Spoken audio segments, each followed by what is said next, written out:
serikali, nimewacha wakina Oparanya huko. Sasa mimi sitaki kiti kwa meza. Vile MCA amesema, mimi nataka meza mzima. Ndio nione vile tunapangana na Wakenya.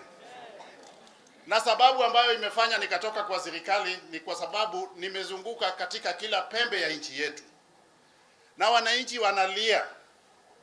Wananchi wanasema kwamba hakuna pesa kwa mfuko. Na vile vile wanalalamika, wanasema kwamba hakuna chakula kwa meza. Hizo ni changamoto ambazo lazima tusuluhishe. Na mimi niko na suluhu.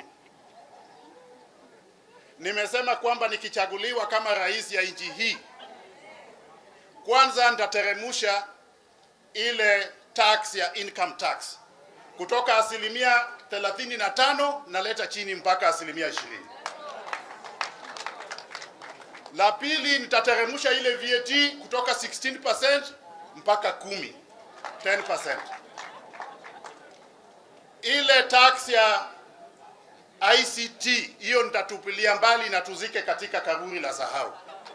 Ndio vijana na wasichana wapate namna ya kufanya kazi kwa kompyuta. Tumeelewana hapo? Nimesema kwamba maneno ya kukopa deni kiolela, hiyo nitakomesha. Na tena nitaanzisha uchunguzi kwa zile deni ambazo tumechukua kuanzia mwaka ya 2010. Ili tujue hizo pesa tulikopa tulitumia kufanya nini. Kwa sababu tunalipa deni na pesa imeenda kwa mfuko ya watu wachache. Lazima tujue ni wakina nani wamepora hizo pesa. Tumeelewana hapo? Upande ya ufisadi, lazima tupambane na ufisadi katika Kenya yetu. Kwa sababu unakuta kwamba saa zingine uchumi inapanda, inaenda juu, lakini nyingi ya pesa inaenda kwa mfuko ya watu wachache.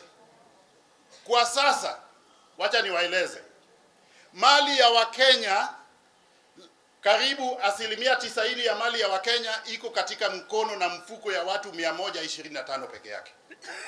Na hivi karibuni nitatoboa, ndio tujue ni wakina nani hawa wamekuwa wakipora mali ya wananchi. Tumeelewana? Wakenya milioni 50 bado wanatezeka na watu wachache ndio wanapora mali ya nchi. Kwa hivyo mimi nikichaguliwa kama rais, nitaanzisha tena uchunguzi upya ya makesi zote za ufisadi. Wale watu wote wamepora pesa ya mali ya raia wataenda kamiti. Kwa sababu tuko na ujinga nyingi sana hapa Kenya yetu. Unakuta mtu anaiba pesa kwa serikali, anakuja hapa chini anatafuta kiti ya MP, ya governor, badala ya kupelekwa kamiti. Tumeelewana hapo? Niko na suluhu za zile matatizo ambazo tuko nazo kama Wakenya. Na tusidanganye Wakenya ati sasa tunawapeleka Wakenya Singapore. Wangapi wanataka kuenda Singapore bila pesa kwa mfuko? Nione kwa mkono. Iko mtu anataka kuenda Singapore bila pesa kwa mfuko? Iko mtu anataka kuenda Singapore bila chakula kwa meza? Kwa hivyo mnasema Singapore tawe. Singapore.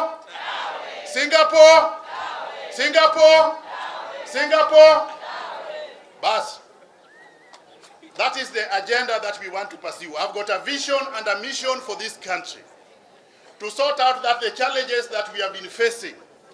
And Kenyans are saying they don't have money in their pockets, they don't have food on the what? On the table. That is why I've come out as an agent of necessity and agent of real change to save this country from the challenges we have been facing since independence.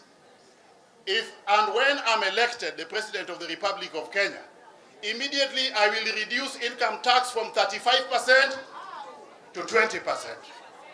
I will reduce VAT from 16% to 10%. I'll do away with the digital tax.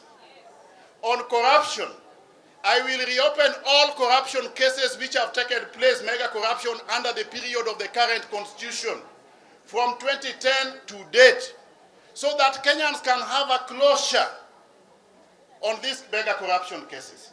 And those who will be found culpable need to be locked behind bars. They are candidates for committee, not candidates for political offices. And we will go a step further and institute forensic investigations so that those assets which are deemed to have been gotten from proceeds of corruptions are seized, whether they are in Kenya or abroad, so that they revert back to the Kenyan public. Tumeelewana hapo? Tumeelewana hapo?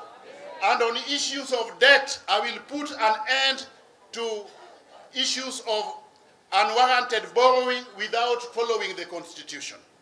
We are not going to borrow if that debt is not going to service projects which can repay for themselves. Debt should not be utilized as a revenue generation measure. Debt should only be used as a last resort in instances where there is a project of national importance that we need to implement, but the revenues fall short, the expenditure falls short of the revenues that we are generating. And I'm going to institute legal audit of all debts that we have taken in the past 15 years, so that we get to know who took those debts, where those debts were utilized, yeah, so that if there are cases of misappropriation of funds, then those people are brought to book. So we are dealing with real problems, Kenyans. We are dealing with real problems.